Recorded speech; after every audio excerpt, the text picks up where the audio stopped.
Good day, everybody. Peace and love. Cuts one back again. This topic.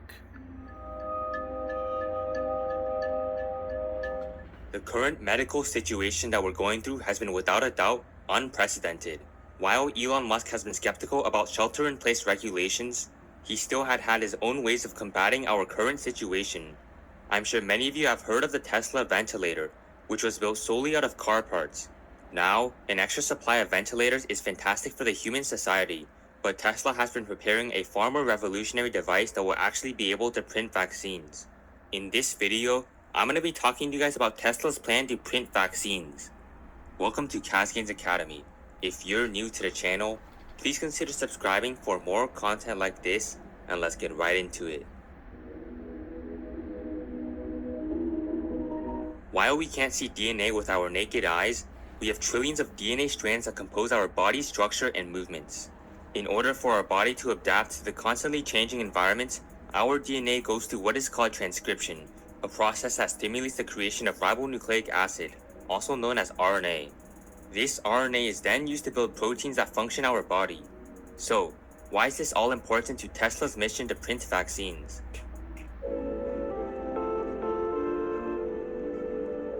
Typically, when we receive a vaccine, that vaccine is made out of inactivated organisms, also known as antigens. These antigens mimic the disease that the vaccine is built to protect you from, but unlike the actual disease, antigens don't harm your body. However, your body doesn't know this and creates the antibodies to fight against the disease. Because those antibodies are now in your body, this creates immunity in the short term. On the other hand, RNA vaccines have a very different way of giving you immunity. Instead of inserting antigens, RNA vaccines insert actual RNA. This RNA is then picked up by the immune system and used to create the antibodies needed to protect you from a sickness. The end result is the exact same thing with a totally different approach. When developing a normal vaccine, researchers attempt to weaken the virus or bacteria in order to produce an antigen. On the contrary, when developing an RNA vaccine, researchers have to treat the RNA like a software problem. RNA is made out of 4 different bases: adenosine, guanine, cytosine, and uracil, better known as the letters A, G, C, and U. As some of you may know, when 3 of these letters are combined, the RNA creates what is known as amino acids. These amino acids are then connected to each other to make a chain, which in the biotech world is known as a polypeptide chain. When more of these chains are created, they are then used to build what all life centers around: proteins. This is truly a very exciting concept that displays the complexity of our bodies. The computer you're watching this video on has hundreds of thousands of code that allows you to do your everyday tasks. Now imagine trillions of that code inside your body, constantly building and destroying proteins. But instead of a coding program, it's all based around 4 letters. The goal of the researcher would therefore be to arrange the letters in a way that produces the antibody needed to give immunity. It's almost like a game where in order to win, you have to solve the missing combination of letters, and to do that, you have to constantly try new combinations to get to the end goal. Elon Musk has found this to be a fascinating way of solving the problem, as he stated this on Twitter: "In principle, I think synthetic RNA and DNA has amazing potential. This basically makes the solution to many diseases a software problem." Now, RNA vaccines have gained some traction over the past few years, but have never really become mainstream. This is where Tesla comes into play. As of today, RNA vaccines are great. They're faster, cheaper, and safer for patients. However, they aren't good enough, at least not yet. In order to make an alternative appealing to the consumer, that product must be 2 or even 3 times better than the original product. RNA vaccines could be 10% better than normal vaccines, but that wouldn't accelerate the transition at a fast pace. The goal of an RNA factory is to transcribe DNA to RNA, but the way that current factories do this is extremely inefficient. For example, one mind-boggling inefficiency with RNA factories is the fact that every time DNA is transcribed to RNA in a template, that template is thrown away. What? Additionally, RNA factories are so huge that manufacturers can barely store any factories in a single building. Tesla looks to disrupt this sector by using what is called a Tesla microfactory. Back in June of 2018, Tesla filed a patent on its new microfactory, but it didn't get much attention from the media. Essentially, what the device does is take all of the typical functions in an RNA factory and shrink it to a smaller size.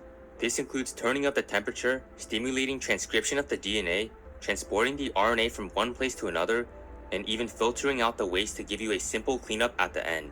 This design saves time, space, equipment, and personnel, which in the sector of RNA factories are all extremely important. In the beginning of September, Elon made a visit to Germany to reveal Tesla's progress with his microfactory. This microfactory will be sold to a company named Curevac. Curevac is currently working on a potential vaccine to combat the pandemic we're going through right now. Of course, given the demanding rules of YouTube, I can't mention what sickness that is, but I'm sure you all know anyways. Conducted in Germany and Belgium, Curevac has already received approval of its phase 1 clinical trial for its vaccine. In this trial, 168 healthy adults will participate, and in the following trials, the sample size will increase substantially. If this vaccine proves to be successful, Tesla will be able to accelerate the production of RNA by producing vaccines on a larger scale. Doing this ensures that the vaccine will be cheap and effective. In addition to CureVac, Elon is open to other biotech firms who have RNA vaccines in development.